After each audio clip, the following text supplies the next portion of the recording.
on to section 30, that is very important. Section 30 is the one which gives you the powers of the magistrate, that what type of offenses a magistrate can try, kind of a punishment he can inflict upon the cases he tries. So these are the things that section 30. Then you have section 190, that is also very important. Then you have section 200, that is very important. So these are the sections which are very important to understand, because these sections decides which court is going to try the case, and what is the mechanism, that is a separate discussion. But these are the sections which gives you a glimpse of that which court is going to be trying that case. So academically, under the Criminal Procedure Code, we have three types of trial. One is summary trials. The other one is magisterial trials. Then you have sessions trials. And there is no other trial except the three I have just said. I'll come to the magisterial trial and sessions trials later on, but I will be giving you a little intro regarding the summary trials. Usually, there is a complete set of sections in CRPC which tells you that what is summary trial. Because summary trial is always and always conducted in petty offenses, number one. Number two, it is conducted by bypassing the conventional method of conducting trial. What is the conventional method of conducting trial? Framing of charge, so on and so forth. It also bypassed the strict regulations incorporated or postulated under the Kanun-e-Shahadat. So these are the things which are bypassed by the summary trial, and it usually happens in petty offenses, or another class of category is also provided under the CRPC, which says that for these offenses, summary trials can be conducted. Then you have magisterial trials and sessions trial. And there is also a trial by High Court, which is in contempt cases, High Court also conducts a trial. In capital punishment, High Court also conducts a trial. But as a conventional method of practice, majority of the trial, not majority, all of the trials are conducted by the Court of Sessions. And that Court of Session is a composition of sessions judge and additional sessions judges. They are the ones who conduct all offenses which are categorized by the Schedule 2 of the CRPC, that these are the offenses which are going to be tried by the Court of Sessions, and majority of them are with reference to whereby there is a death, and rest of the offenses are tried by magisterial courts, except specifically debarred them, declassified them, dethroned them. Okay, no, you cannot conduct this trial. Although the punishment for this offense is 10 years, punishment for this offense is 6 years, 7 years, but specifically these trials are going to be conducted by Court of Session. So second schedule of the CRPC gives you a jurisdiction from where you can evaluate that 302 is going to be tried by Court of Session. Section 379 is conducted by Court of Magistrate.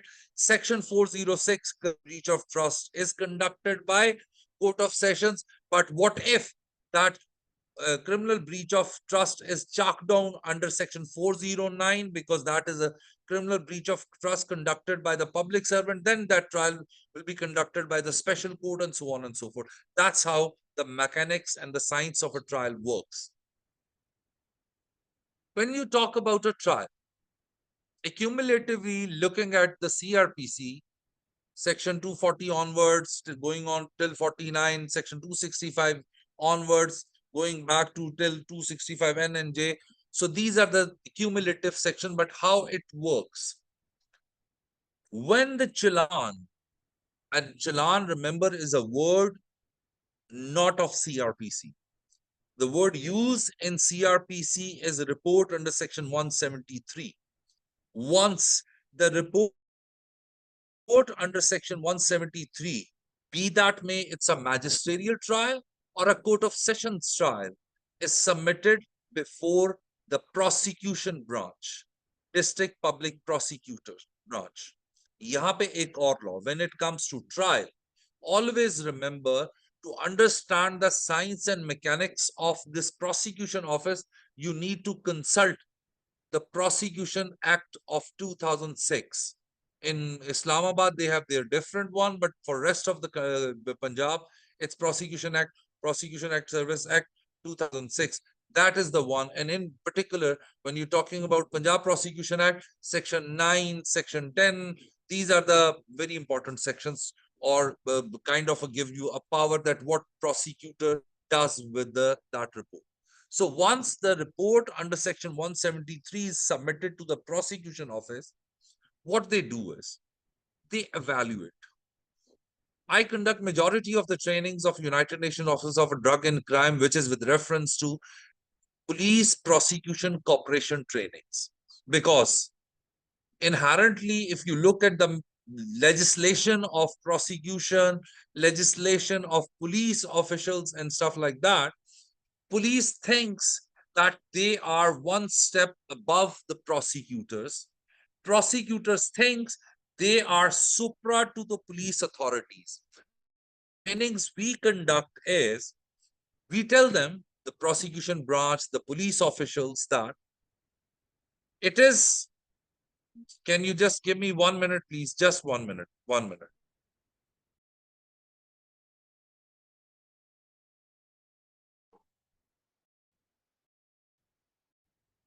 Yes, sir. Take your time.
I would like to request the ये host, ये please मुझे अभी काफी देर से मैं दोबारा कर रहा हूँ, आप दोबारा मुझे अनम्यूट वो म्यूट कर देते हैं और वीडियो भी अपनी ऑन हो रही।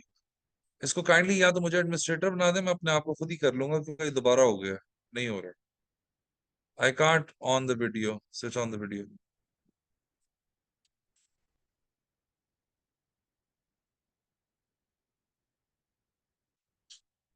So these are the things which decides how it works. So once the report under section 173 is submitted before the prosecution office, prosecutor evaluates it. And what we do in those trainings are telling the police officer that they are the ones who collects the evidence. ये अब मेरे पास आ रही हैं सारी वो acceptance जो जिनको admit करना है। Kindly keep that power with you because that makes me distracted. Ahmad,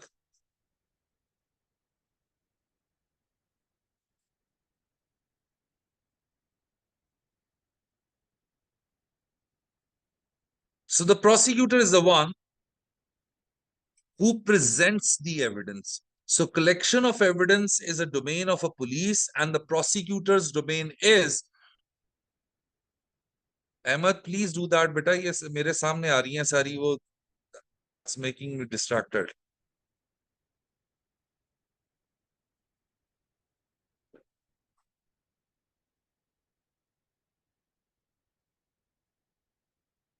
Hello, Ahmed.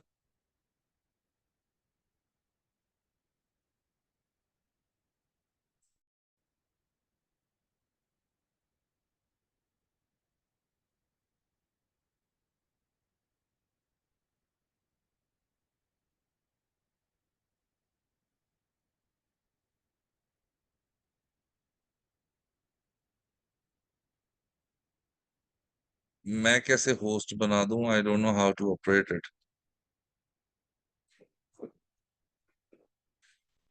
Anyways, अब जो नहीं आता फिर I can't handle. Let's move on.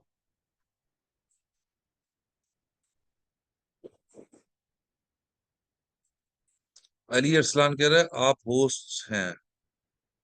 आप एक काम करें ना, मुझे होस्ट ना बनाएं।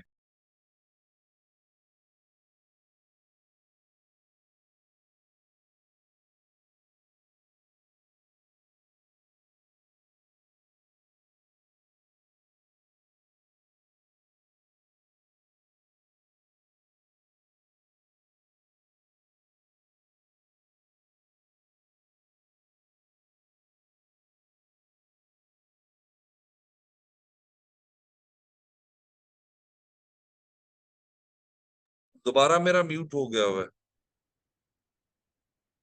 अहमद, ये प्लीज चेक, दोबारा मेरा म्यूट हो गया हुआ है। Anyone can hear me?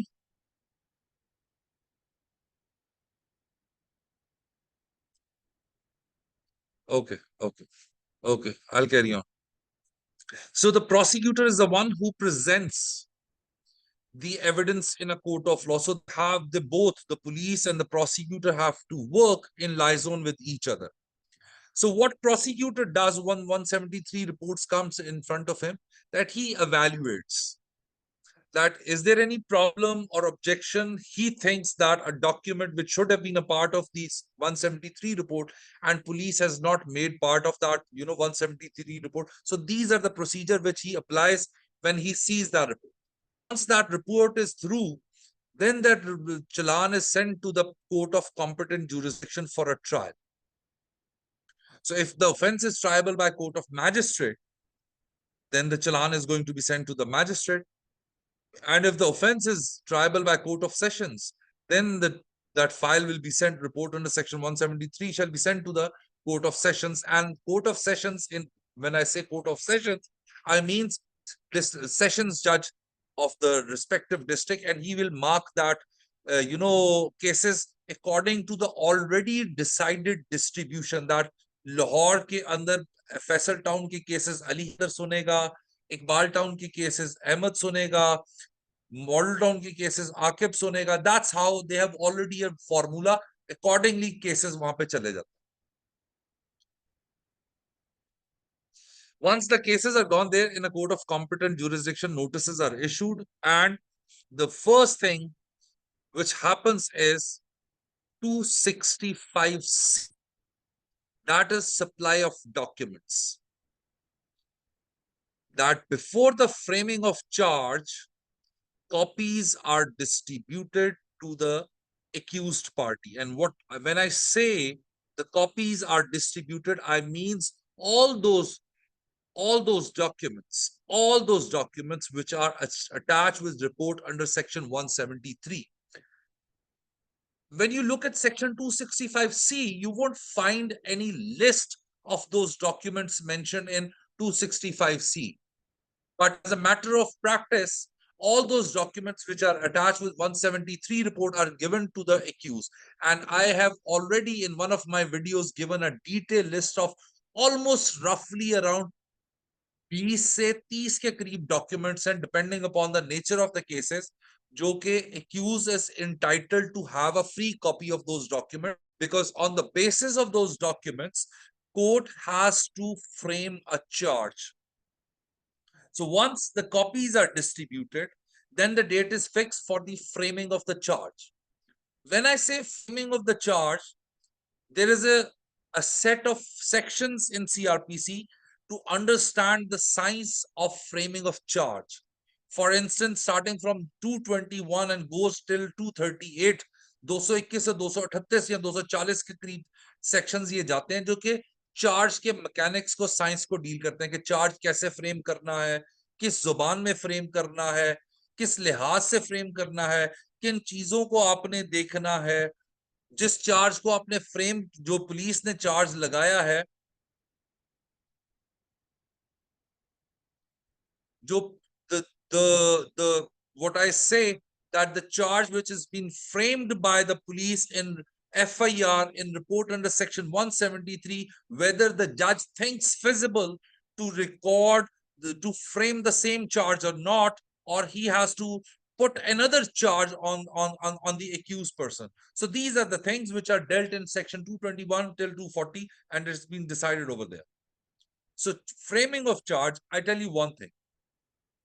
When you see or hear anyone talks about or says that commencement of trial has taken place, that means when the charge is framed. There are few judgments of the Honorable Superior Courts which says that, and it's a minor view, lesser view, that supply of document is also commencement of trial. But major judgments, majority view, prevalent view is when the charge is framed, that is called framing of charge or commencement of trial. So once the commencement of trial takes place, then which is under section 265D, and relevant magisterial provision is also there. So once the charge is framed, then the prosecution brings the evidence. Now, when I say prosecution brings the evidence, so I will take you back to section 173 report, which I said, which is submitted by the police. When police conducts the investigation, they record the statements of witnesses under section 161 of CRPC. And mind you, and let me tell you, that is the only provision under the CRPC whereby the investigating officer records the statement of any person or the witnesses, or he think relevant for any case. That is 161. And when you see that report under section 173 is filed, there is a list of calendar of witnesses, that there is almost 10 witnesses which are subsequently categorized. अगर वो उस report 73 को देखा जाए तो उसके अंदर अगर 14 witnesses हैं तो वो 14 की तरतीब से लिखे होंगे, लेकिन अगर 14वें वाला पहले नंबर पे अदालत के अंदर रिकॉर्ड होगा तो वो PW1 बन जाएगा। और उसके बाद क्या कहते हैं, अगर कोई 10वें नंबर वाला दूसरे नंबर पे रिकॉर्ड होगा, दैट विल बिकम PW2. अच्छा, when I say the recording of the evidence, these witnesses are recorded in a court of law. So they record their statement under section 161 to the police officers. And remember one thing, report under section 160 or statement under section 161 are neither signed nor thumb marked. So whatever the statements are written by the investigating officer, they are not signed. Because when you come in a court of law, और यहाँ पे मैं आपको practical aspect बताऊं, if I am the counsel for the complainant and I see that there are 5 witnesses, I will always and always call them to my office, and if their statement under section 161 is duly written by the investigating officer and they want to own that statement, though they can disown that and improvise their statement subsequently, but if they want to own that statement, they have to memorize it. And when I say memorize it, I say word by word, line by line, they have to memorize it. So since I said that I am the complainant counsel and I'm just making them prepared to give the evidence in a court of law, so they have to memorize each and everything. Because when you talk about their statements, तो हमने क्या किया होता है अदालतों के अंदर, calendar of witnesses को हमने कैटेगराइज किया होता है। वो कैसे कि एक मुकदमे में अगर 10 गवाहान है तो उसमें 2 ऑकुलर अकाउंट के होंगे, ये अलहदा से सेट होगा रिकॉर्ड। 2 उसके अंदर रिकवरी के गवाहान है, ये अलहदा से होगा। फिर उसके बाद मुहर्रर है, फिर उसके बाद नक्शा नवीस है, फॉर्मल विटनेसेस है, इनके सेट अलहदा रिकॉर्ड होते हैं। सो हम अदालतों में इन विटनेसेस के सेट बना देते हैं, so that when we conduct cross examination, तो ये नहीं हो सकता कि मैं एक फॉर्मल विटनेस पे क्रॉस एग्जामिनेशन करूं और वो उसको जो भी मैंने सवाल पूछे हो ही गेट्स टू नो एवरीथिंग, और अगर उसी डेट पे मैं दूसरा गवाह ऑकुलर अकाउंट का कर लूं। पॉसिबल नहीं है, क्योंकि अगर उसको करूंगा तो my cross examination will be revealed to the other witnesses as well. So हम सेट्स के अंदर लेके चलते हैं जब आप अपनी एविडेंस रिकॉर्ड करवाते हैं। सो प्रोसिक्यूशन को कंडक्ट प्रोसिक्यूटर करता है, लेकिन उसके साथ कंप्लेनेंट काउंसिल भी हो सकता है। So what they do is they record their statements, not statements, they record their statements, examination in chief on oath.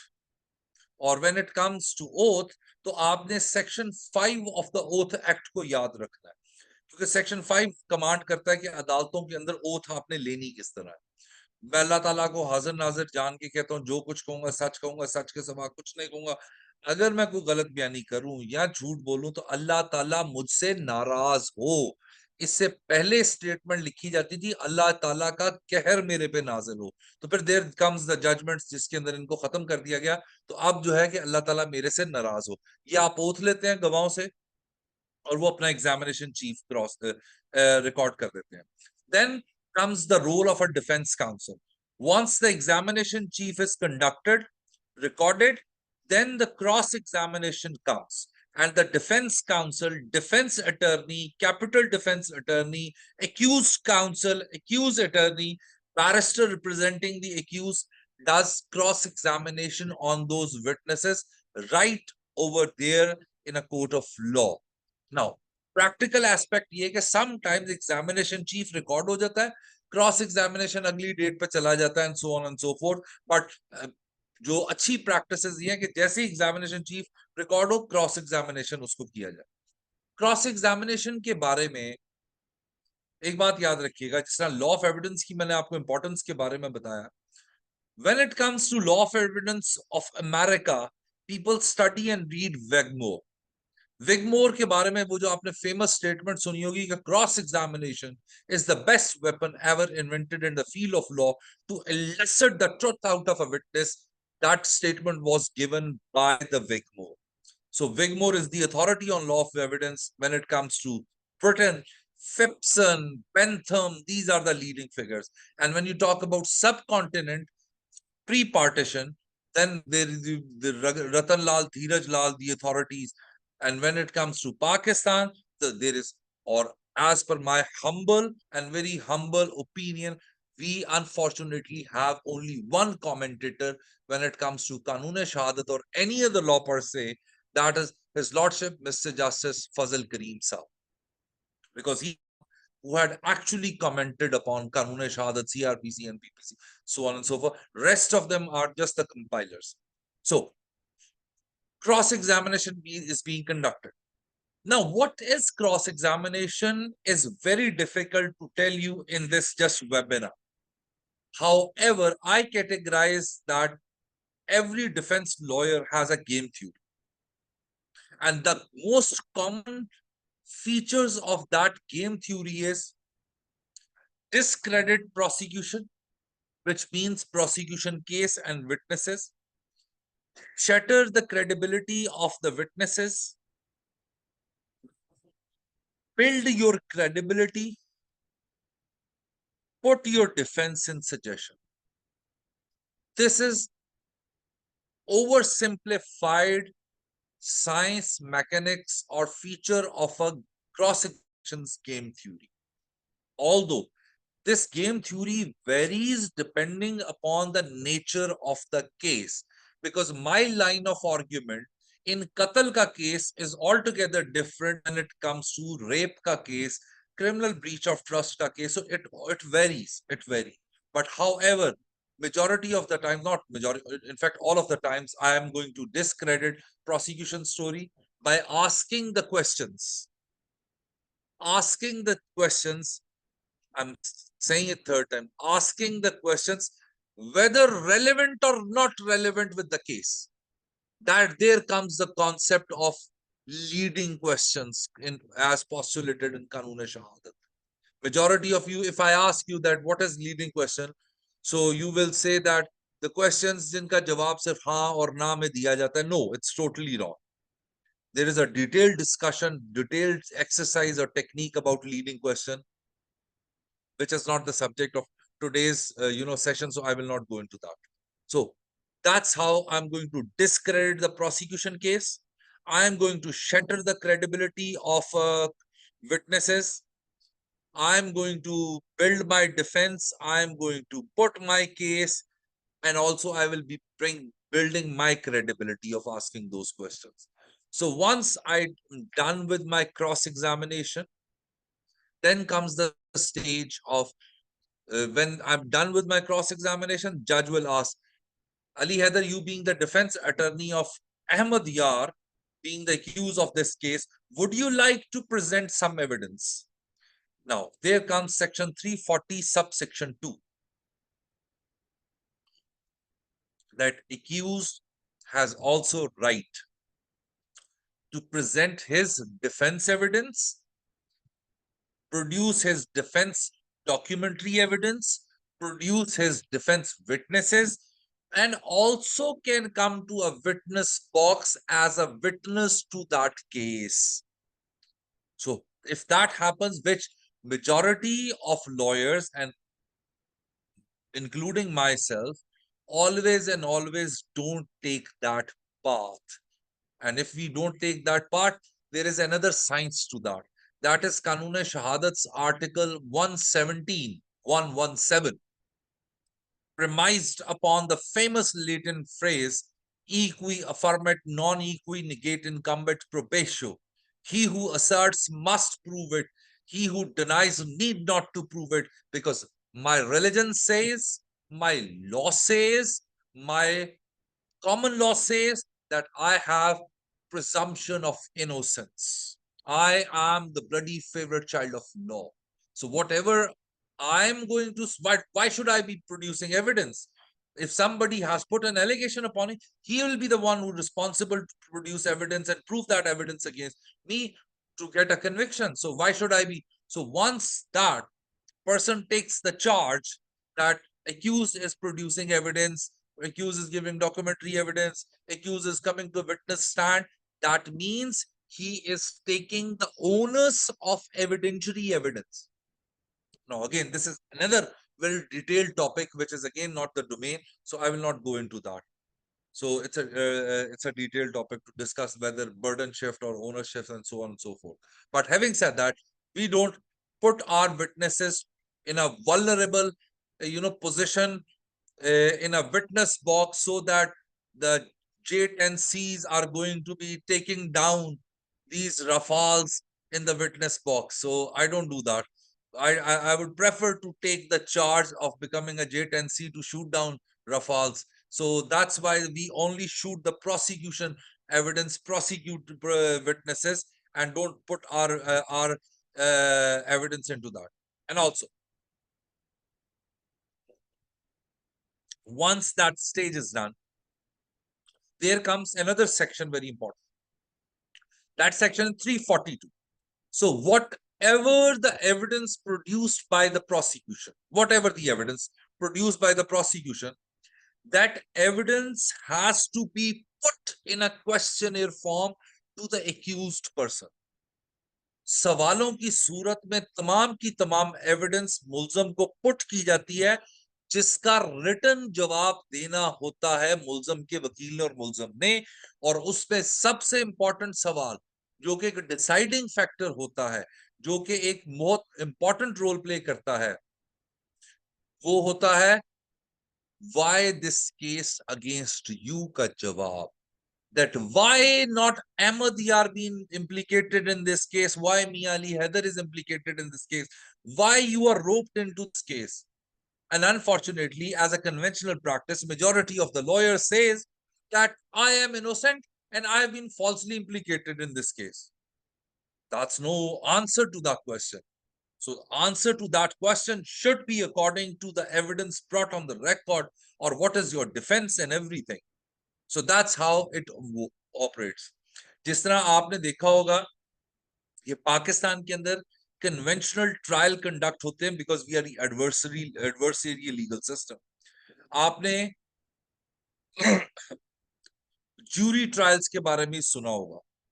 जैसा जूरी ट्रायल के अंदर दोनों साइडें पहले ओपनिंग स्टेटमेंट देती हैं, तो इसी तरह कन्वेंशनल ट्रायल के अंदर once section 342 stage is passed, honorable judge invites the prosecutor or the complainant to come and give your opening statement and concluding statement along with in a one go, that you assess the court what was your case, what happened in the investigation, how the prosecutor developed, established the stance taken in the FIR report under section 173, investigation, so on and so forth. He tries to convince the judge that what actually his case is and why Ali Haider should be convicted, God forbid, under section 302.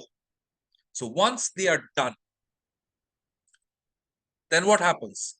Then comes the defense attorney, accused counsel. Just give me 1 second, the plane is passing by.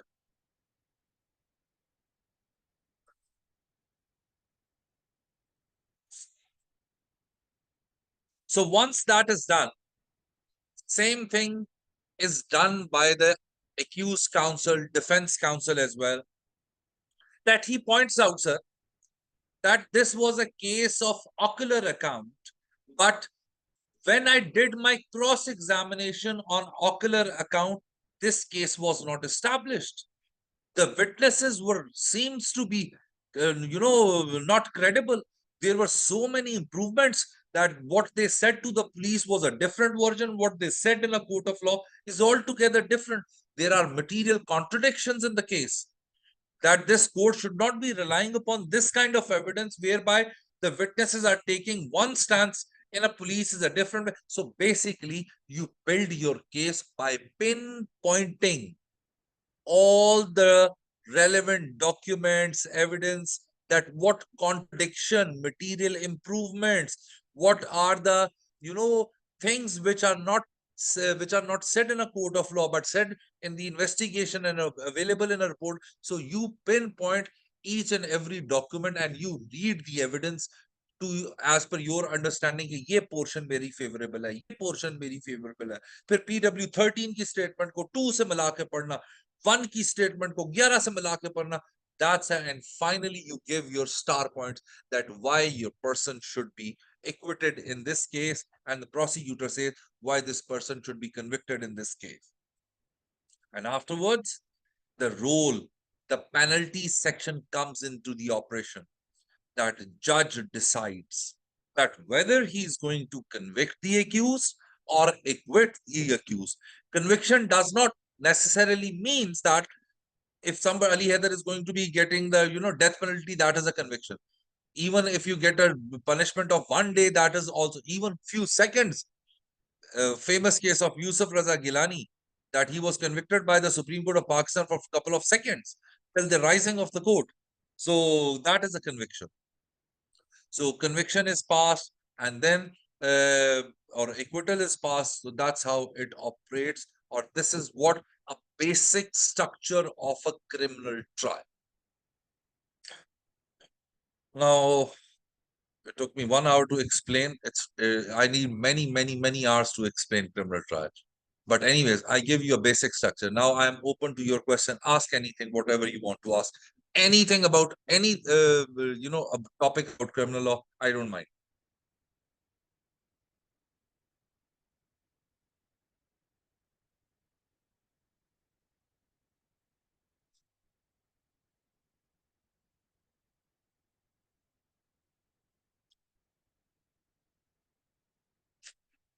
GM. Assalamu alaikum, sir. First of all, really apologies for the little misconvenience. थोड़ा सा यहाँ पे internet issue था, उसकी वजह से हो गया. अच्छा सर, जो जनरली मैं आपकी सारी डिस्कशन वगैरह सुन रहा था, सबसे पहले आवाज आ रही है सर मेरी? Yes, I can hear you. Am I audible, sir? Yes. Okay sir, जो मैं जनरली आपका सारा वो ट्रायल फेज और उनको डिस्कस कर रहे थे, एंड फ्रॉम योर पर्सपेक्टिव, और आपने बिल्कुल उसको बताया कि किस तरह हमने कहाँ पे डॉज करना है, कहाँ पे लेके चलना है, कौन सी चीजें इंपॉर्टेंट है, कुछ नहीं. लेकिन generally as a law student या अभी जैसे हम प्रैक्टिस में नहीं आए प्रॉपर, हम जब अपनी प्रैक्टिस में जाएंगे तो हमारे लिए क्रिमिनल एक ऐसी चीज है जो बिल्कुल नई चीज होती है। और मेरा ख्याल है जनरली भी पढ़ते हुए भी 5 सालों में मैंने जितनी कम क्रिमिनल लिटिगेशन के बारे में बात होते हुए सुनी है, इतनी और किसी के नहीं है। और यही रीजन थी कि हमने सेशन भी किया कि क्रिमिनल पे भी बात करें, क्योंकि हम जब आते हैं तो हर बच्चा क्रिमिनल लॉयर बनना चाहता है। लेकिन ये हमारा वो एजुकेशनल सिस्टम है या जो भी है, कोई इतना शायद कॉम्पिटेंट नहीं है या किसी को पढ़ाना नहीं आता तो वो नहीं करते। तो एज अ लॉ स्टूडेंट जिसने अभी ग्रेजुएट हुआ है और अब प्रैक्टिस करना चाहता है क्रिमिनल के लिए, सबसे पहले उसके लिए क्या टिप्स हैं कि वो क्या चीजें अच्छा, माइंड में रखे और क्या उसको फौरन ही वो ये आई करे। Was very thank you. Interesting सवाल, और आई वाज एक्सपेक्टिंग कि कुछ सवाल इस किस्म का आएगा कि इतनी मॉरल अथॉरिटी आप में कैसे आ जाती है जानी शराबी कातलों को डिफेंड करने की, अल्लाह को जान तो नहीं देनी। बट हैविंग सेड दैट, वो भी अभी आ जाएगा कहीं से सवाल, उसका भी मैं जवाब दूंगा। बट जो आपने कहा, बेटा मेरी बात सुनो, देखो, अगर आप हिस्टोरिकली उठा के देखो ना, तो यू विल बी शॉक्ड कि पाकिस्तान की तारीख में सबसे ज्यादा chief justices, judges of the superior judiciary were the criminal law practitioners. Number one. Number two, there came the era, और उस era के अंदर मेरी अपनी हम्बल सी अंडरस्टैंडिंग के मुताबिक इंटेंशनली बाय डिजाइन इस एरिया ऑफ प्रैक्टिस को बहुत मिलाइन और बहुत बिलिटल करने की कोशिश की, बिलिटल करने की कोशिश की गई। यानी मैं आपको एक एग्जांपल दूं कि अगर मैंने एक RFA, regular first appeal in civil law, argue करनी हो, तो ऑनरेबल जज साहब मुझे घंटा घंटा भी जो है ना सुनने के लिए तैयार होंगे। लेकिन एक बंदा जिसको डेथ पेनल्टी हुई है, उसका मर्डर रेफरेंस मैंने आर्ग्यू करना है, तो मुझे 2 मिनट से ज्यादा नहीं मिलेंगे, उसकी लाइफ एट स्टेक है। सो उस वजह से।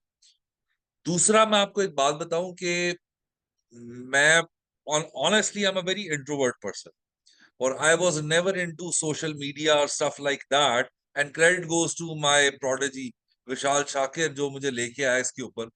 One of the reasons was, और हमारी जो पूरा भी जितना भी मेरा कंटेंट है उसका फोकस जो है, वो सिर्फ और सिर्फ क्रिमिनल लॉ इस वजह से है। हालांकि बहुत सारे लोग कहते हैं मेरा सिविल लॉ बेहतर है क्रिमिनल से, लेकिन क्रिमिनल लॉ को बनाने का मकसद यही है कि आप लोगों के दरमियान एक्चुअल अवेयरनेस वगैरह। अभी ना रिसेंटली पंजाब यूनिवर्सिटी में 2-3 दिन पहले एक सेशन लिया, और वो मेरे सामने बच्चे बैठे हुए थे। खैर मैं वहां का खुद भी पढ़ा हुआ, वहां पे इतने मम्मी डैडी बच्चे नहीं होते। So Bahria is a very pampered place, slums is a very pampered place, UCL is a very pampered place. So मैंने सिर्फ पंजाब यूनिवर्सिटी के बच्चों को ना उस 1-1.5 घंटे के अंदर उन्हें बताने के लिए कि फौजदारी वकालत, criminal practice is not very comfortable hunky dory Dawson's world, comfortable desk aesthetics, Harvey Specter की तरह ऑफिस बना हुआ है। It doesn't work like that. It's a pure hardcore, hardcore, hardcore type of a litigation, और सख्त मजदूरी वाली मेहनत। Until and unless you are not willing to undergo that process, don't join this profession. You will ruin your time in this profession. फौजदारी वकालत की बात कर रहा हूं। अच्छा, ये कहने के बाद I do not mean to discourage anyone. You have literally no idea कि अगर 18 साल से अली हैदर वकालत कर रहा है फौजदारी, अभी आप में से कोई बच्चा मुझे कहेगा सर लाहौर के टॉप के मुझे 10 फौजदारी वकील आप गिनवा दें, ऑनेस्टली 4-5 के बाद मेरी उंगलियां, I mean I will be keep thinking, सोचने लग जाऊंगा मैं। दिस इज द रियलिटी, और this is the room available for anyone to excel and go at the top of this profession. Number one. Number two, it is majority of the civil lawyers, commercial lawyers, or the corporate lawyers are argue, or they say when we sit in the bar rooms कि जी अगर आप civil commercial वकालत करते हो ना तो फौजदारी भी कर लेते हो। This is the most absurd argument one can argue or hear. So whenever somebody does that argument to me, I go full heads on to that person. That, I mean, in civil law, commercial law, your property is at stake, but in criminal law, it's the bloody life at stake. How can be one person so ignorant if you're not specialized in that and you think that you will be a fine criminal lawyer? No. I mean, for criminal legal practice, it requires a lot of studies. It requires a lot of strategies. It requires a lot of, scheming and planning that how you have to take your client out of this case. However, when it comes to civil law, it is bound by the pleadings. Criminal law is not bound by the pleading. It is bound by the game I have in my mind, the game I'm going to apply in a court of law. And it varies. The moment you put your guns down, you're shot. एक सवाल आपके client को, यानी वो कहते हैं ना, तख्तेदार से उतार के बरी करवा देता है, और एक ही सवाल आपको, आपके क्लाइंट का, आपके उसको जो ना वो सजाए मौत करवा देता है. सो इसके लिए इंतहाई शदीद तरीन किस्म वाला जो है ना वो आपको पैशन होना चाहिए, जुनून की हद तक. और कुछ आपके अंदर ट्रेड्स और कुछ आपके पास स्किल्स होती हैं जो बाय अल्लाह ताला की देन होती है, और दूसरा कुछ आप मास्टर करते हैं ओवर पीरियड ऑफ प्रैक्टिस. और इसके अंदर one of the most important skill है, if you can't think on the spot on your feet, don't practice criminal law. In civil law, you still have a time and room and dates to improvise, consult, and something like that.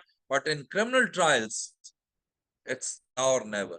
So इस वजह से जितने भी मेरे बच्चे यहाँ पे हैं जिनको शौक है क्रिमिनल लीगल प्रैक्टिस करने का, बहुत सोच समझ के, ये हार्डकोर जो आपने देखा होगा ना आपके घरों के इर्द गिर्द मजदूर ईंटें ब्रिक बाय ब्रिक जो ब्रिक लेयरिंग कर रहे होते हैं, और वो पसीने में बुरा हाल, यानी खाने की कोई होश नहीं, सब कुछ, कोई पैसे की कोई गारंटी नहीं कि पैसा मिलेगा कि नहीं मिलेगा, लेकिन आप मजदूरी करी जा रहे हो.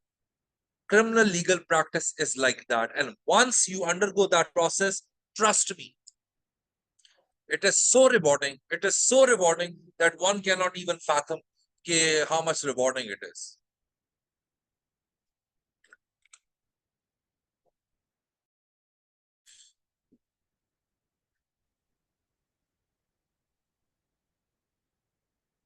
Yes, please, next. Assalamu alaikum, I hope sir. that yes, Am I audible? yes, you are. Thank you. Sir, मेरा जो question है, my name is Shaista Bukhari. मेरे जो है दो सवाल हैं. First of all, मेरा first question ये है कि why there is need to make a separate prosecution department? Like police is doing its duty quite well, like before the establishment of prosecution department. So rather it would be good कि अगर उसमें ही police department के अंदर ही कोई subordinate branch बना दी जाती. तो मतलब मैं पूछना चाह रही हूँ कि why it is so important to make a separate department for the prosecution and how its establishment improve Pakistani criminal law and justice system. And second question is that when someone like Can I confess, answer कोई your बंदा, first question first? yeah please.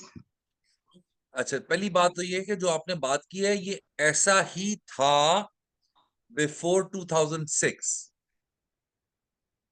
2006 के बाद ये एक बकायदा तमाम across provinces ये prosecution branch जो बना दी गई, वो सिर्फ और सिर्फ एक फंडामेंटल प्रिंसिपल था, that is conflict of interest. और वो ये था कि एक बंदा जो एविडेंस कलेक्ट कर रहा है वही जब अदालत के अंदर लीगल मैकेनिज्म को उतने बेहतर तरीके से नहीं समझ सकता जिस तरीके से एक स्पेशलाइज्ड ब्रांच होती है, और पूरी दुनिया के अंदर ये स्पेशलाइज्ड ब्रांच होती है, तो इसी तरह पाकिस्तान के अंदर भी होना चाहिए. पहले अदालतों के अंदर पीपीस हुआ करते थे, पुलिस प्रोसिक्यूटर्स, वो पुलिस डिपार्टमेंट का लीगल विंग हुआ करता था. बट 2006 के बाद ये बना दिया, और अगर आप मेरे से मेरी जाती राय पूछो तो बिल्कुल सही किया है, ऐसा ही होना चाहिए. It's a specialised job. Police का काम जो है वो कलेक्शन ऑफ एविडेंस है, और प्रोसिक्यूशन का काम प्रेजेंटेशन ऑफ कलेक्टेड एविडेंस है. सो इस वजह से ये बिल्कुल सही किया.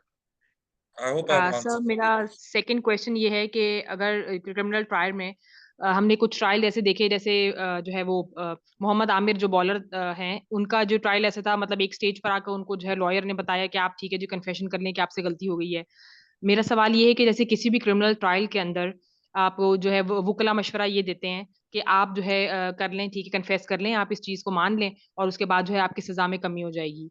तो सर ये अगर अगर जैसे सजा में कमी जो हो जाती है, तो ये जिसके मतलब जिसका राइट इन्फ्रिंज हुआ है अदर देन स्टेट, स्टेट के अलावा जिस विक्टिम का जो है राइट इन्फ्रिंज हुआ है, जिसके साथ ज्यादती हुई है, जुल्म हुआ है। फॉर एग्जाम्पल बड़े बड़े केस हैं, जैसे आप कोई रेप केस ले लें, वो पूरी जिंदगी इफेक्ट कर रही है, उसकी भी, उसकी फैमिली की भी।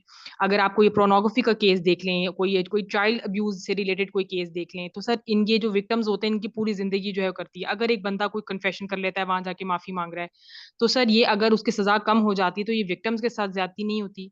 तो थोड़ा सा इस पे अच्छा रोशनी शाइस्ता, डालिएगा। थोड़ा सा ना, अब यानी जहां से भी आपको ये सवाल फीड हुआ या आपने अपनी ऑब्जर्वेशन पे देखा, इसमें थोड़ी सी एक टेक्निकल गलती है। वो ये है कि कन्फेशन डज नॉट मीन कि सजा के अंदर कमी हो जाएगी, पहली बात। दूसरी ये बात, कन्फेशन कर भी लें तो अदालतें एविडेंस रिकॉर्ड करती हैं, नंबर 2। नंबर 3, जो हीनियस ऑफेंसेस होते हैं उसमें कभी कोई लॉयर एडवाइस नहीं करता। ज्यादातर जो पेटी ऑफेंसेस होते हैं उसमें कन्फेशन आती है। अगर एक बंदे पे मैं बाय प्रोफेशन ही एक मंशियात फरोश हूं, मुझे पता है इसके अंदर मुझे सजाएं होनी है, और मैं मेरे पे पहले भी 10 सजाएं हो चुकी हैं, 10 कारीगर हो चुके होते हैं कि वो अदालत में जाकर कन्फेशन कर लेते हैं। सो ये जो कन्फेशन होती है ना, इसकी पूरी एक डिफरेंट साइंस है, हाउ इट ऑपरेट्स। अगर आप मेरे यूट्यूब के चैनल पे जाएं तो लॉ ऑफ कन्फेशन के नाम से मैंने कुछ वीडियोस बनाई हुई हैं, अगर आप वो देखें तो आपको ज्यादा बेहतर तरीके से आइडिया हो जाएगा। बट एक बात याद रखिएगा, रेप, चाइल्ड अब्यूज केसेस के अंदर कन्फेशन हो जाए तो कभी भी जो है ना वो सजाएं कम नहीं होती, फुल डोज पनिशमेंट मिलती है, और so on and so fourth, के इन कन्फेशन के ऊपर अदालतें कन्विक्ट नहीं करती, एविडेंस रिकॉर्ड करके कन्विक्ट करती। सिर्फ पेटी ऑफेंसेस में जो है ना वो ये कन्फेशंस के ऊपर लेसर सेंटेंसेस दे देती हैं। Thank you sir sir. अस्सलाम वालेकुम। हेलो। वालेकुम सलाम। Yes yes please. सर मेरा एक क्वेश्चन है जो कि ज़रा मुझे कंफ्यूज कर रहा है।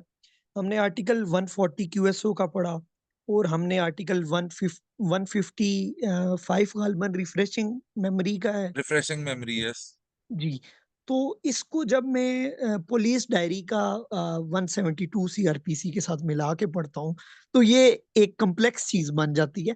आप मुझे ये बता दीजिए कि पहले तो पुलिस डायरी की अगर बात करें, तो क्या मुल्ज़म जो है वो इस तक रसाई उसकी हो तो जाती है, लेकिन क्या होनी चाहिए और इससे क्या इफ़ेक्ट होता है ट्रायल पे? अच्छा, अगेन अगर इसको आपने डिटेल में समझना है तो मैंने रिफ्रेशिंग मेमोरी पे भी एक वीडियो बनाई हुई है, वो आप देखिएगा तो आपको ज्यादा केस लॉस भी मैंने दिए हैं, आपको क्लियर हो जाएगा। How ever, to answer your question right off my cuff is, accused, neither the prosecutor nor the accused are entitled for having the police diaries in their possession, number 1. Number 2, once a police officer while recording his examination, cross examination, says something that I asked them कि फलानी तारीख को तुम कहां पे मौजूद थे, and he says मुझे याद नहीं है, I need to consult police diaries.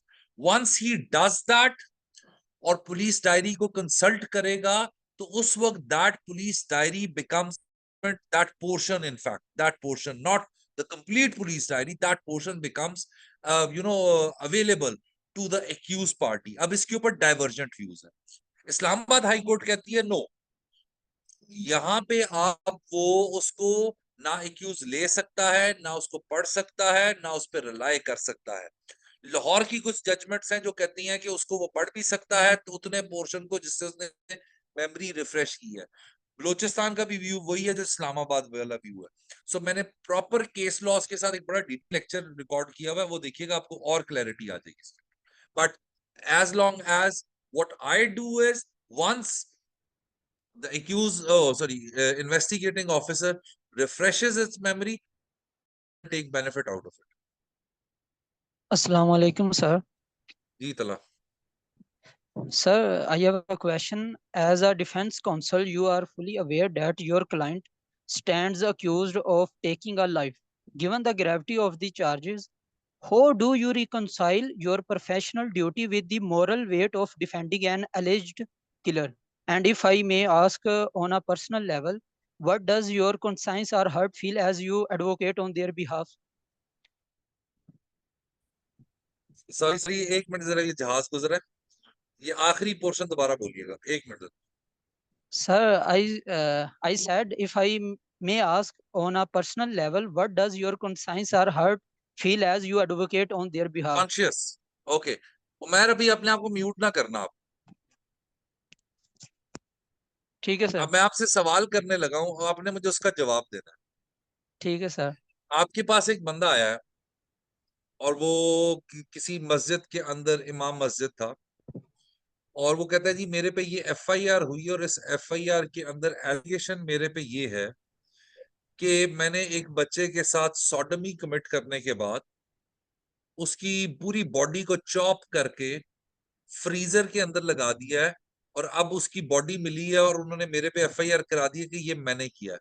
Would you defend that person? Sir वो खुद आके कह रहा है और मैं उसको किस तरह डिफेंड कर सकता हूँ? I'm मेरा दिल ही asking नहीं you, मानेगा। I'm asking you, I'm asking you, would you defend that person? Sir नहीं, बहुत मुश्किल है सर। बहुत मुश्किल है, ठीक हो गया। I will defend अलीमान Shahid to everyone. Okay, ठीक हो गया। अच्छा, I tell you one thing. चलो अभी आपने आपको म्यूट नहीं करना। For instance, ठीक है सर। ये जिस जगह पे मैं बैठा हूँ ये कमरा है और ये चारों तरफ से दीवार बनी हुई है और मैं बैठा हुआ यहाँ पे शराब पीने लगा हुआ, ठीक है? और उसके बाद I indulge into some sexual act with someone, nobody knows, किसी ने नहीं देखा। और उसके बाद you go your way, I go my way, ऐसे ही है, किसी ने नहीं देखा। सही है सर। जुर्म ठीक है हुआ? सर। जुर्म हुआ? जुर्म हुआ। जुर्म जी हुआ? हुआ। इस जुर्म को किसने देखा? वो सर आपने किया और मैंने देखा। नहीं, आपने नहीं देखा। मैंने कहा चार दीवारी है, किसी ने नहीं देखा। किसने देखा? अल्लाह ताला ने देखा? उन्हें पता, इसके अलावा मतलब अल्लाह आपके ताला ने अलावा तो। देखा? बेटा अल्लाह ताला ने देखा? सर उन्होंने तो देखा। अच्छा, अब अगला जवाब।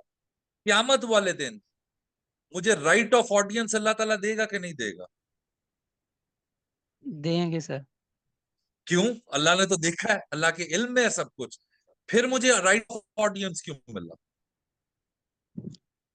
एक वकील का काम बेटा याद रखना, एक वकील का काम अपने साइल को राइट ऑफ ऑडियंस लेके देना होता है। That's it. We don't make any document, we don't prove anything.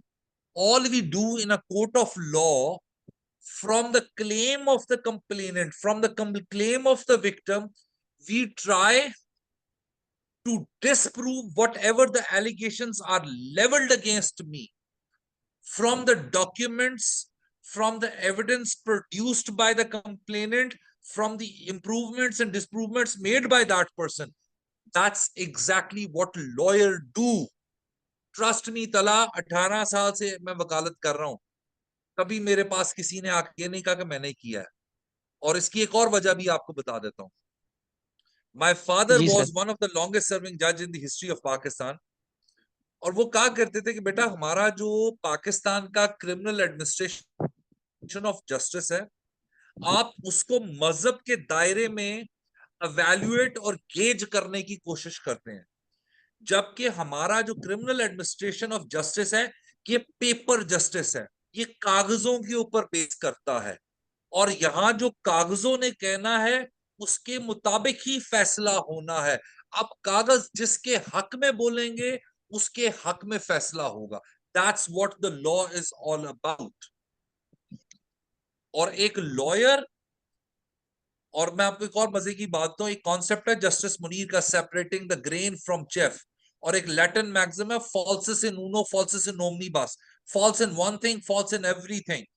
इन सब को अगर मिक्सचर भी किया जाए ना तो ये कहा जाता है कन्वेंशनली कि ना मुद्दई 100% सच्चा होता है, ना मुल्जिम 100% गुनहगार होता है। इंप्रूवमेंट डिसअप्रूवमेंट्स इतनी ज्यादा होती है, आपकी सोच है। आज मैं इस गराज में बैठा हुआ, बाहर से कोई गोली मुझे मार जाए ना, तो आप जितने लोग यहाँ पे बैठे हुए, no one is going to be to that fact. Witness कौन बनेगा? मेरी अम्मा, मेरा भाई, जिन्होंने देखा भी नहीं है, जो वजीराबाद बैठे हुए हैं, वो आके कहेंगे जी हाँ हमारे सामने 2 अननोन बंदे आए थे और उन्होंने गेट के ऊपर से खड़े होकर मियां अली अदर को गोलियां मारी। That's how your system works. Okay sir. So now इस आई। वजह से एक बात याद रखना, ये मैं सबको बताऊंगा, एक डिफेंस अटर्नी जो होता है वो सिर्फ और सिर्फ अपने साइल को राइट ऑफ ऑडियंस लेके देता है।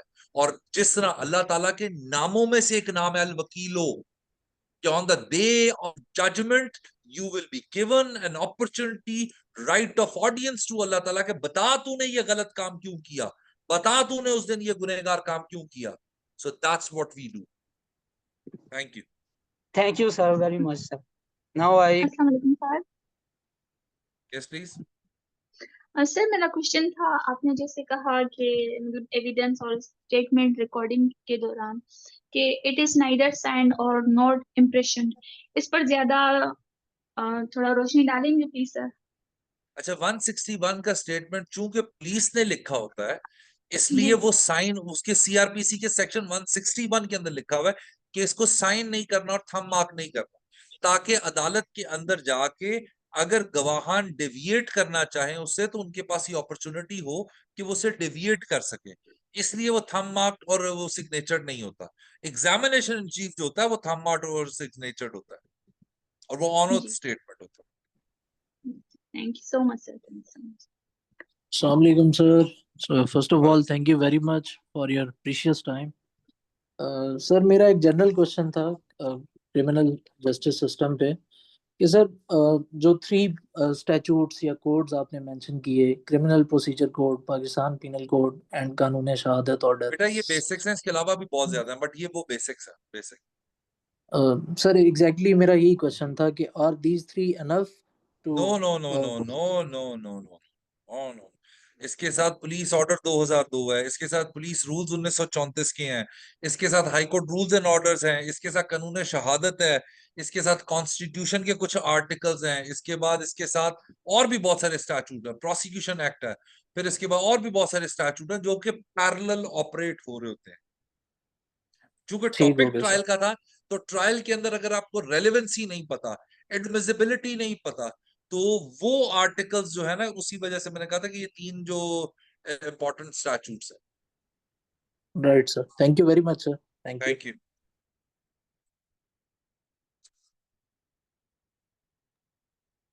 जी अस्सलाम वालेकुम सर। सर मेरा नाम अहमद तारड़ है सर, और आपसे गालिबन सर लास्ट ईयर 25 जून को मुलाकात हुई थी इस्लामाबाद हाईकोर्ट लाइब्रेरी में, इफ यू रिमेंबर। 1 जी घंटा जी जी तवील जी। मुलाकात थी सर। तो सर मेरा क्वेश्चन ये था कि जो 342 है सेक्शन, इसके तहत सर जो क्वेश्चनियर होता है, एक तो वो बता दें कितने क्वेश्चंस होते हैं, और दूसरा उनकी नौयत कैसी होती है। और थोड़ा सा सर ऐड करूँ कि जो पुलिस के रजिस्टर्स होते हैं उनकी भी अहमियत बता दीजिएगा डिफेंस काउंसिल की तरफ से। अच्छा, पहली बात जो आपने कहा कि ये डिपेंड करता है, अमूमन अगर मैं आपको रियलिटी बताऊं तो सच बताऊं, ये छपे छपाए सवालात पड़े होते हैं जज साहिबान के पास, उनके स्टेनोस के पास। सो वो सिर्फ टेम्पलेट के अंदर नाम शाम चेंज कर देते हैं, बट जो अच्छे समझदार ट्रायल के जज होते हैं वो एविडेंस को देखते हुए, सवालों को फॉर्मुलेट करते हुए, जिसमें पूरी की पूरी प्रोसिक्यूशन एविडेंस पुट होती है, वो वाले सवालात, वो कस्टमाइज सवालात भी बनाए जाते हैं, और उनके जवाबात, एक एक सवाल का जवाब देना चाहिए और उसी तरह देना चाहिए जिस तरह वो सवाल सेट किया गया, पहली बात। और जो जो पुलिस के 21 रजिस्टर हैं, उस पे आप जस्टिस अलीजा बाजवा साहब की एक जजमेंट है, वो पढ़ लें, तो एक एक रजिस्टर की इंपॉर्टेंस जितनी है वो जैसे भी है, कि रपट होगा किस रजिस्टर में होगी, रजिस्टर ऑफ एफआईआर क्या होगा, आमदगी का कौन सा है, जो ये सारी चीजें जो है वो उन रजिस्टर की बहुत वैल्यू है। सो वो भी बहुत इंपॉर्टेंट होते हैं when it comes to trial. Sir वो जजमेंट रेफर कीजिएगा। वो मेरी वीडियोस के अंदर है, किसी के अंदर वो मैंने वो रेफर की हुई है जजमेंट, वो आप गूगल करेंगे आपको निकल आ जाएगी आपके पास। जस्ट बिल्कुल। Write on Google that judgements authored by Aliza Bajwa साहब ऑन पुलिस रजिस्टर्स, वो आ जाएगी।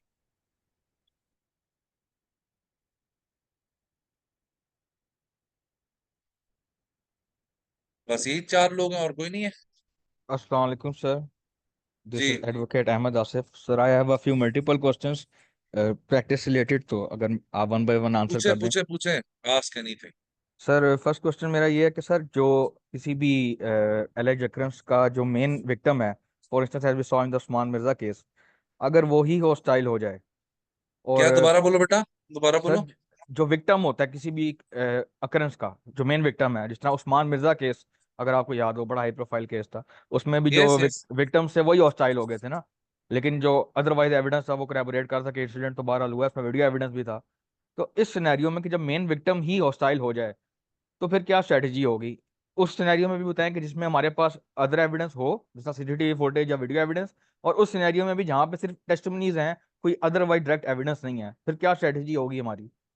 अच्छा देखो, अगर विक्टिम का हॉस्टाइल होना इज समथिंग एल्स और कंप्लेनेंट और विटनेसेस का हॉस्टाइल होना is something else. Majority of the cases when it comes, you're talking about victim, so you're talking about hurt cases, you're talking about rape cases। उसके अंदर मैं आपको एक बड़ी जबरदस्ती स्टोरी सुना देता हूँ। अभी रिसेंटली मैंने एक वीडियो भी की है फेक रेप केसेस के ऊपर, और ये भी इसी पिछले हफ्ते के अंदर गई है। उसके अंदर एक औरत ने एक डिलीवरी बॉय के ऊपर एलिगेशन लगाया कि इसने औरत ने आके और इस लड़के ने आके मेरे साथ जना किया है, और ये एफआईआर वगैरह दर्ज कर दी। लड़के ने प्री रेस्ट बेल करवाई, प्री रेस्ट के ऊपर 8 दिन बाद औरत जाके बयान देती है कि जी मैंने अहले मोहल्ला और इलाका लोगों से सेटिस्फाई कर लिया है, ये मेरा मुल्जम नहीं है, इसने मेरे साथ रेप नहीं किया। I mean this is an absurd thing कि जना के केस के अंदर एक ही सिंगल अक्यूज और तुम अहले मोहल्ला इलाका से इस बात की वेरिफिकेशन कर ली। सो ये अगेन जो रिजाइलिंग है, हॉस्टाइलिंग है, ये डिफरेंट तरीके से ऑपरेट करती है depending upon the nature of the case. However जो रेप केसेस है खास तौर पे, उसमें तो अब आपका एंटी रेप एक्ट आ गया हुआ है, which is very important portent viable piece of legislation, जिसपे हमारी हर लेडीशिप आलिया नीलम साहिबा ने बहुत काम किया हुआ है, प्रोसिक्यूटर जनरल पंजाब ने बहुत ज्यादा काम किया हुआ है। So that is very good legislation. Right sir. Sir मैं second question is with respect to the 161 statement, जो 161 का बयान होता है। सर उसमें ये यस बताइए कि अब जिस तरह फॉर इंस्टेंस स्पेसिफिक मेरे पास जो एक सिनेरियो है उसमें ये है कि मैयत मतलब आती है, जब घर जनाजा होता है, जनाजे के एन मौके पे जो है ना पुलिस जाके वो जो लड़का जो डिसीज्ड है उसकी माँ का बयान रिकॉर्ड करती है। अब इस सिनेरियो में कि आप किसी ऐसे कॉन्टेक्स्ट में जहाँ पे बंदा ही शॉक में है, जनाजे के मौके पे पुलिस 161 स्टेटमेंट वहाँ रिकॉर्ड करती है, तो obviously there is a chance कि डिटेल अकाउंट ना दे पाए। वो जब बाद में कोर्ट में बयान देगी वो मजीद डिटेल बताएगी। अब ऑब्वियसली डिस्क्रिपेंसी तो आ गई ना, डिफेंस तो उसी को एड करेगी कि डिस्क्रिपेंसी आ गई। इस सिनेरियो में हम क्या करेंगे? एक तो ये अच्छा, इसी, अमूमन चलिए हम लोग पहले इसको इसमें आंसर क्या करते करते हैं। हैं, हम इसमें क्या करते हैं कि अगर कोई ऐसा स्टेटमेंट जो 161 का है और उससे विटनेस इंप्रूवमेंट करना, तो जब वो अदालत में एग्जामिनेशन इन चीफ करता है तो उसके अंदर अपना वो डिटेल अकाउंट दे देता है। जब वो डिटेल अकाउंट देता है तो डिफेंस काउंसिल उसको 161 का स्टेटमेंट कन्फ्रंट करवाने के लिए पहले एडमिट कराएगा।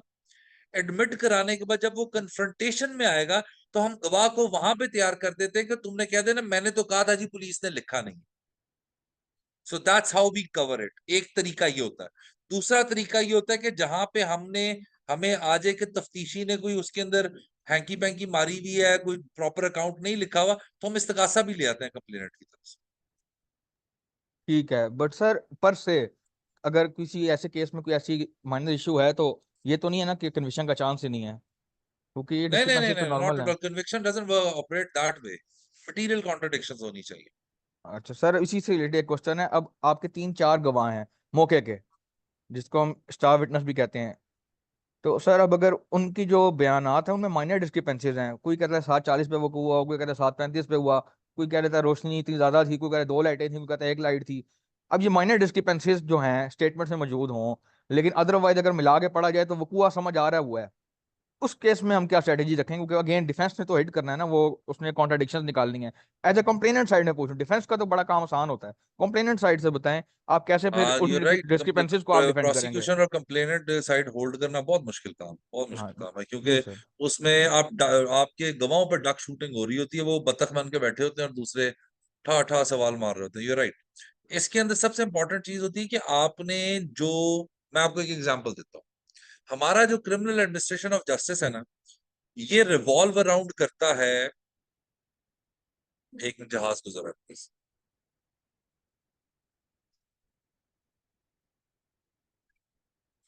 अच्छा, ये रिवॉल्व अराउंड करता है रोल एट्रीब्यूशन पे, इंजरी इन्फ्लिक्शन के ऊपर, रिकवरीज मेड के ऊपर, और ऑकुलर अकाउंट और मेडिकल एविडेंस।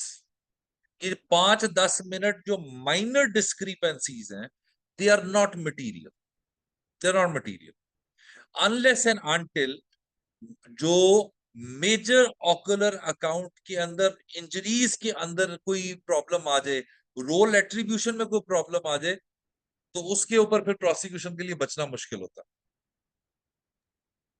राइट सर, बिल्कुल समझ गया। अच्छा सर, एक चीज और बताइएगा, अब जो इन्वेस्टिगेशन ऑफिसर है, मुझे लगता है आपको अपना मुकदमा मेरे से समझने लगे हुए। नहीं sir, these are actually practical questions, so this will also help the other students as well.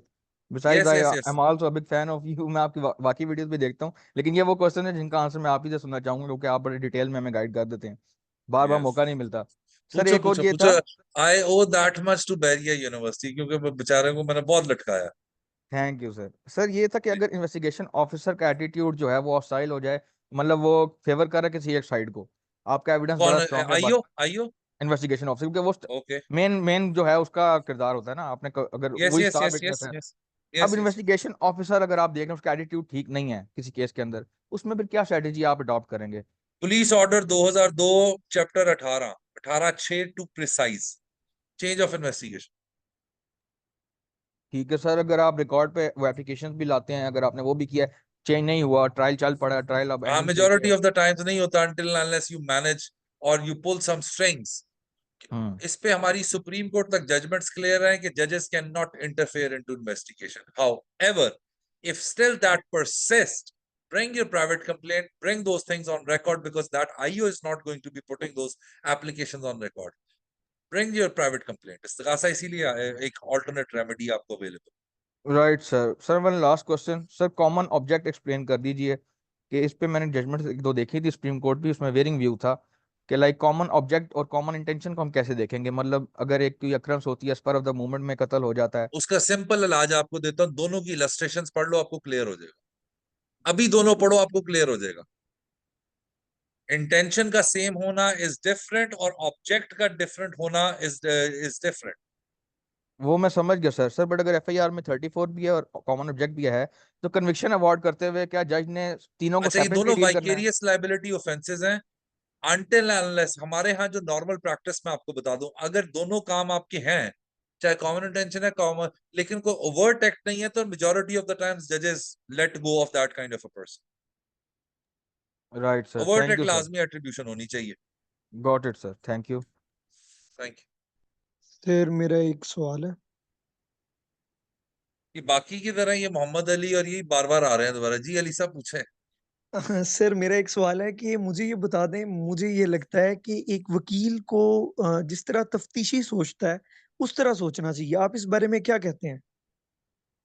नहीं, मेरा व्यू थोड़ा डिफरेंट है। वो इंस्टेंस फॉर इंस्टेंस कि अगर मैं मुल्जम का वकील हूं तो मैं केस ऐसे तैयार करता हूं जैसे मैं मुद्दई का वकील, और अगर मैं मुद्दई का वकील हूं तो मैं केस ऐसे तरह तैयार करता हूं जैसे मैं मुल्जम का वकील।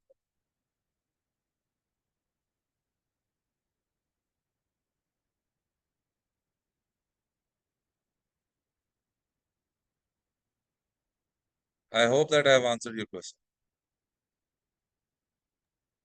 जी सर। Next please. अस्सलाम वालेकुम सर। वालेकुम सलाम। सर मेरा क्वेश्चन ये है कि लाइफ इम्प्रिजनमेंट और दियत एक ही केस में हो सकती है? लाइफ इम्प्रिजनमेंट और दियत? जी सर। अच्छा मानूर, मुझे एक बात इकट्ठे मिल बताओ, सकते हैं? ऐसा कोई सेक्शन मौजूद है जहां पे ये दोनों पनिशमेंट अवेलेबल हो? Sir I have no idea. So you got my answer. If they are provided under the penalties section together. For instance, I give you an example of कत्ल केस। 302A में सजाए मौत है इसके साथ, 302B में 2 सजाएं हैं, death and life imprisonment.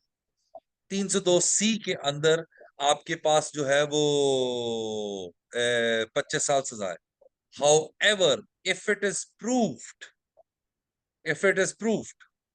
or there's some kind of compromise affected between the parties, तो अदालतें in case of minors दियत लिए बगैर नहीं छोड़ती,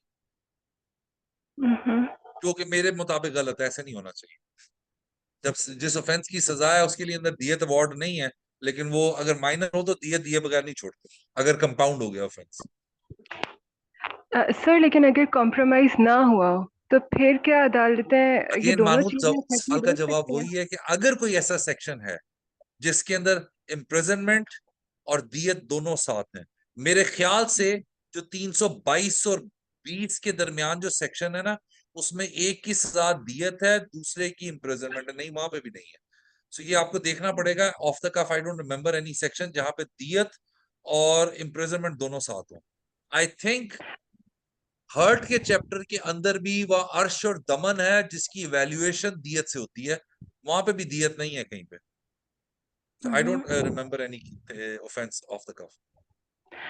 सर फॉर इंस्टेंस अगर कोर्ट ने ये दोनों चीजें ही दे दी हैं नहीं और दे सकते अक्यूज, अगर अवेलेबल नहीं है।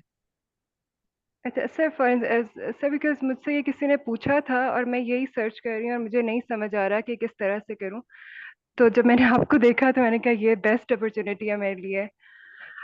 मानूर सर अगर लेट मी एक मिनट ठहरो जरा, मैं पीपीसी अपने दिमाग में घुमा लूं एक दफा। दियत एंड लाइफ इम्प्रिजनमेंट, हाँ, कत्ल के केस के अंदर आपको लाइफ इम्प्रिजनमेंट अगर होती है तो दियत अवॉर्ड की जा सकती है एज कॉम्पनसेशन, बिल्कुल हो सकती है, बिल्कुल हो सकती है। सर सर दोनों इकट्ठे? हाँ दियत, क्योंकि ये कल्पेबल पनिशमेंट है, 299 में दियत डिफाइंड है ऑलरेडी। यस, हो सकती है, हो सकती है। एंड सर अगर अक्यूज को पता ही नहीं था कि सर सपोज अगर ट्रायल कोर्ट ने मेंशन ही नहीं किया कि दियत की अमाउंट कितनी होगी और वो वो बंदा डिफाइंड है, 25, डिफाइंड है, डिफाइंड है अच्छा पीपीसी में। 323 है मेरे ख्याल से, या 323 है, या इसी एरिया में कहीं दियत की वैल्यू दी हुई है, जो कि पता नहीं कितने वो चांदी के बराबर होती है। और स्टेट बैंक हर साल दियत की वैल्यू की जो कीमत होता है वो रिलीज करता है ऑफिशियली, ऑफिशियल गजट में, कि दियत की ये वैल्यू। अच्छा सर अगर जिस तरह ये जिन्होंने मुझसे पूछा था उनका लाइक 27 इयर्स ओल्ड ये केस था और उनके अब्बू 24-25 साल जेल में गुजार चुके हैं, लाइफ इम्प्रिजनमेंट पूरी कर चुके हैं। अब उनका 24 इश्यू 25 ये है साल नहीं कि गुजारी होगी उन्होंने। सर उन्होंने मुझे बताया कि 25 साल गुजार चुके हैं। अच्छा, वो 25 साल, वो ये भी एक डिफरेंट सब्जेक्ट है। मैं I intend to 14। Make a video on that. अलबत्ता इस पे मैं आपको बताऊं, इस पे भी लाहौर हाई कोर्ट में एक इशू खड़ा भी हुआ है जहां पे ये जो मामला एडजुडिकेट हो रहा है। 25 साल हमारे यहाँ जो, अगर आपने लाइफ इम्प्रिजनमेंट का टेन्योर है इसको समझना है, तो इसके अंदर सेक्शन 50 से ऑनवर्ड्स के करीब सेक्शन है जो इस चीज को डील करते हैं, शायद 55 56 के करीब है सेक्शन है। अब जो 25 साल उन्होंने जो इसकी जो कैलकुलेशन का तरीका है वो जेल रूल्स हैं या जेल प्रिजन रूल्स हैं, जिसका section 12, I I'm just saying it off the cuff, जो मेरे दिमाग में आ रहा है, सेक्शन 12-10 जो इसको डील करता है, जो मैकेनिक्स प्रोवाइड करता है। सो पाकिस्तान में अगर किसी को लाइफ इम्प्रिजनमेंट होती है तो वो मैक्सिमम तकरीबन 14-15 साल जेल में गुजारता है, नॉट पूरे 25 साल। अनटिल एंड अनलेस याद रखिएगा उसको दो ऑफेंसेस में सजा हुई हो और दोनों सजाएं कंकरेंटली चल रही, ओके सॉरी कंसेक्यूटिवली चल रही हो, कंकरेंटली ना चल रही। Okay sir. एंड सर अब अगर सपोज इनको लाइफ इम्प्रिजनमेंट भी हुई और दियत भी हुई और उस टाइम इनको पता नहीं था कि जिस तरह से उस टाइम पे चांदी या गोल्ड जो भी है उसकी कीमत कम थी, अब चांदी, तो चांदी नॉट ज्यादा है। गोल्ड, चांदी, चांदी। ओके सर लाइक 25 इयर्स पहले तो अमाउंट इतनी ज्यादा नहीं थी लेकिन अभी तो बहुत ज्यादा है, 81 यस, लाख समथिंग है। So yes. सर वो एक मामूली से बस ड्राइवर है, सो उनके लिए तो पॉसिबल ही नहीं है कि वो ये पे कर सकें और वो जेल से भी तो बाहर नहीं आ सकते। तो उनसे को तो उस ऑर्डर के अगेंस्ट कोई रिव्यू वगैरह या कोई ऐसी कोई कॉन्स्टिट्यूशनल पिटिशन वगैरह फाइल करें कोर्ट के अंदर जहां से उनकी सजाएं अपहेल्ड हुई हैं। हम्म। तो सर रिव्यू में मतलब कोई उनको रेमेडी कुछ मिलेगा बिकॉज वो जो जिनका उन्होंने मारा है वो तो क्योंकि कह अगर रहे हैं कि उन्होंने हमें 25 साल पैसे दो। गुजारी है ना तो उनके वो, again you just, I don't know what are the facts of the case. अगर कोई जजमेंट हो तो उसको देख के I can in a better, I will be in a better position to comment on it.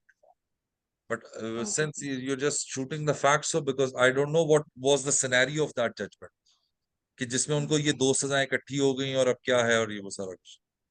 अच्छा सर, वैसे normally जिस तरह जो लोअर क्लास है वो इतनी दियत नहीं दे सकती जितना वो मेंशन्ड होती है, सो वो फिर उनके लिए क्या रेमेडी होती है?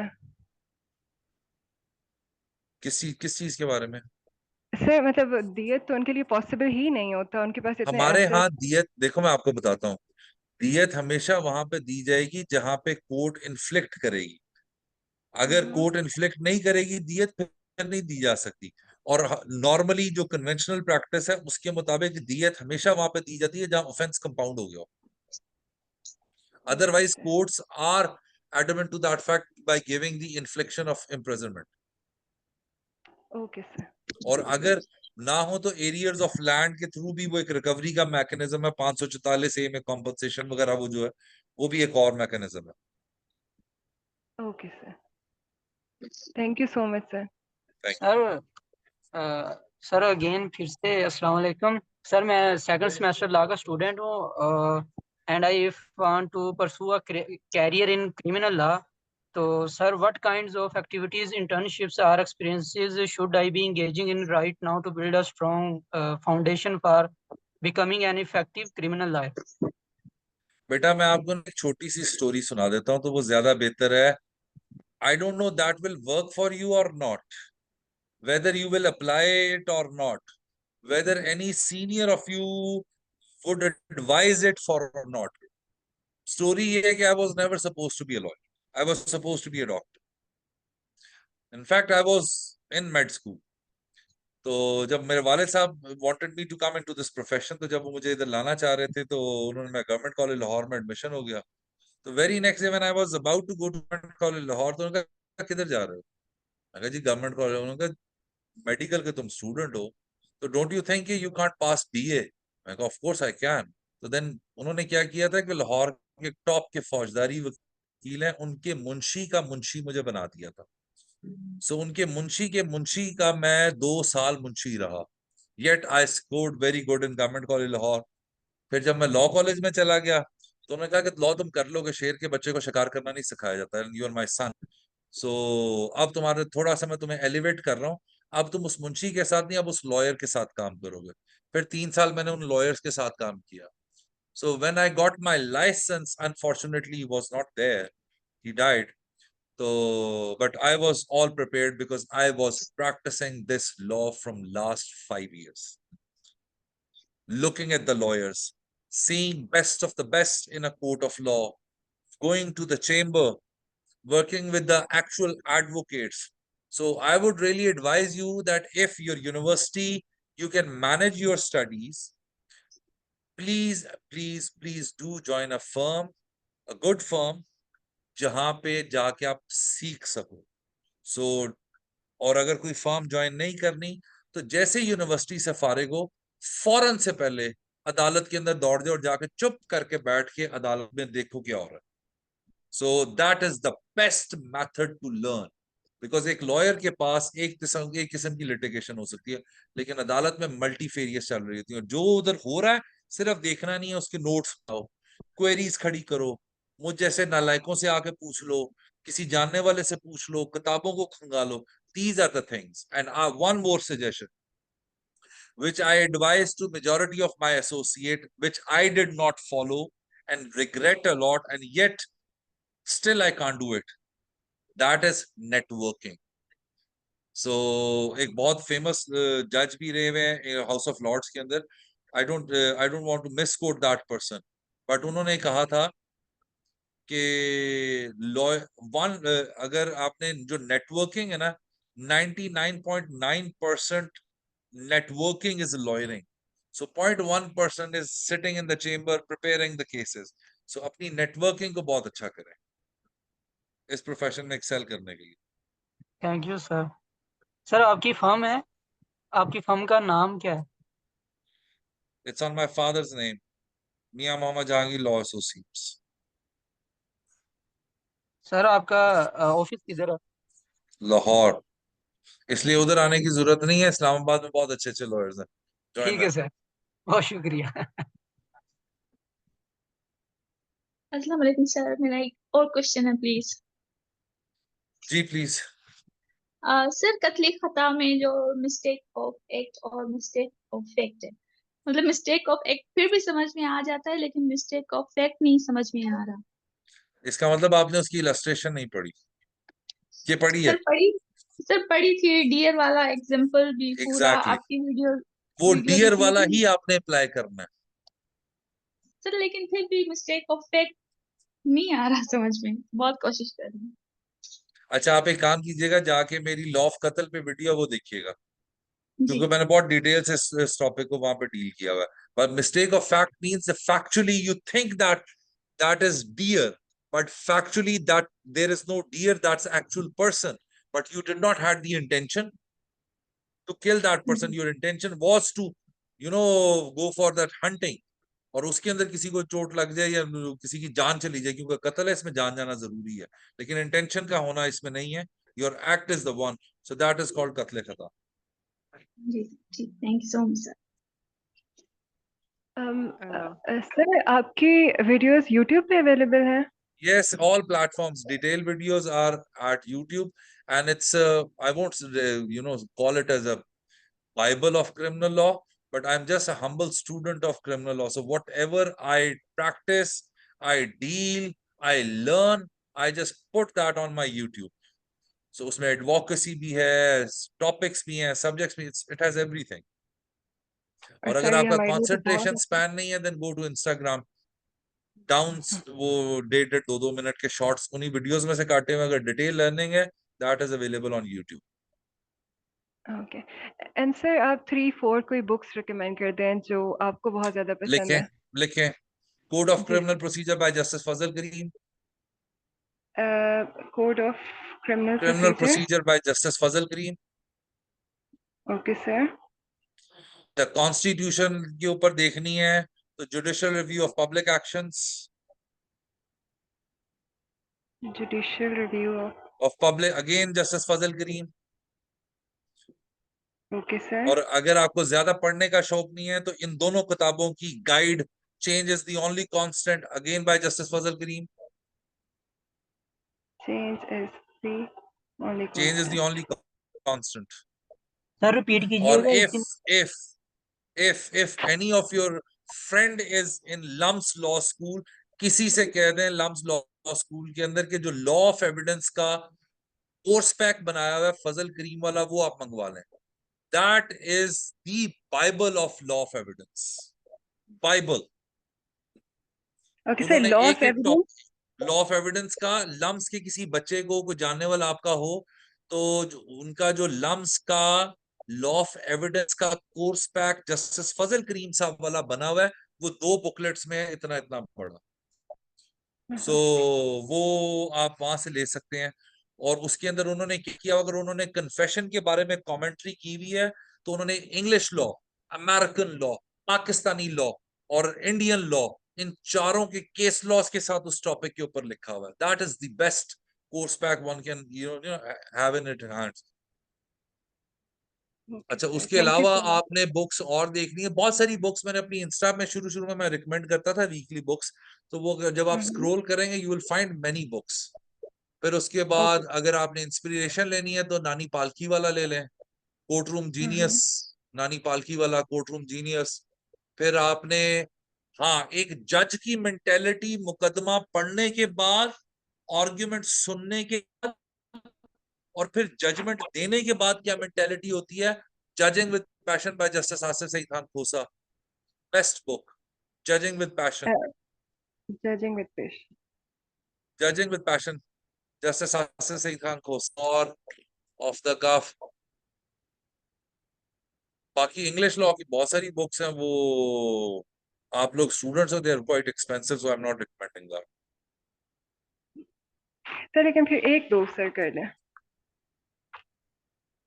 एक तो होगन एंड स्मिथ कर लें क्रिमिनल लॉ पे, Hogan and Smith is very good book. Sorry Hogan and sir, Smith, Hogan and Smith, Hogan and Smith, Hogan and Hogan Smith. And Smith. Okay sir. Sir मुझे एक चीज आपसे generally पूछनी है। Yes please. Sir मुझे ये बता दें कि मुझे मेरा एक छोटा भाई है, वो मुझे अक्सर एक बात कहता है कि अली भाई अगर आप फॉर एग्जांपल एक वकील के पास जाएँगे, फिर कुछ अरसा दूसरे वकील के पास जाएँगे, फिर तीसरे के पास जाएँगे, यानी थोड़ा-थोड़ा टाइम अगर लगाएँगे, तो कल को वो जो तीनों वकील हैं, वो आपको कहीं पे अगर मिल जाते हैं, तो वो आपको ये कहेंगे यार ये तो हमारा भी एसोसिएट रहा है, ये तो हमारा भी रहा है। तो इस बारे में मैं तो उसको यही जवाब देता हूँ कि इससे कोई फ़र्क नहीं पड़ता। आप सीनियर बंदे हैं, आप मुझे ये बताएँ कि क्या इससे कोई फ़र्क पड़ता है कि अगर हमने 2-3 वकील को जॉइन किया हो? अच्छा, आप लोगों को थोड़ा-सा स्पेसिफिकली इस बात का जवाब देता हूँ। खुदा, माशूक और उस्ताद, जिसको मुर्शिद कहते हैं, ये एक ही होता है।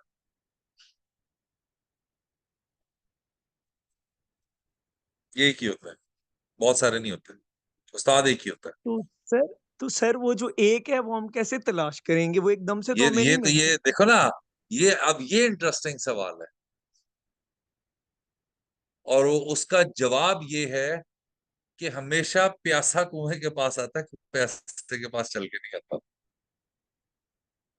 हो सर सकता मैं है समझ जिसको रहा हूँ आप लेकिन पसंद मुझे ये करते हो कि जिसके साथ आपने काम करना है वो ना आपको, so it takes a lot of research, lot of, जिसे कहते हैं ना,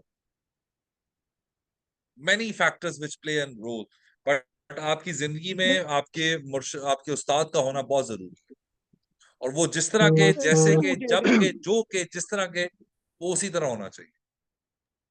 सर मुझे ज़रा-सा अगर सर प्रैक्टिकल बता दें कि फॉर अच्छा एग्ज़ाम्पल मैं यस, अगर किसी को जॉइन करना चाह रहा एक हूँ, तो वन मैं बाय वन उसकी प्लीज, क्या वन बाय वन। क्वालिटीज़ देखूँ तो मैं उसको जॉइन कर लूँ? सुभान अल्लाह, सुभान अल्लाह। आपने आप उस्ताद अपनी की क्वालिटीज क्वालिटीज देख। देखनी है या उस्ताद ने शागिर्द की क्वालिटीज देखनी है?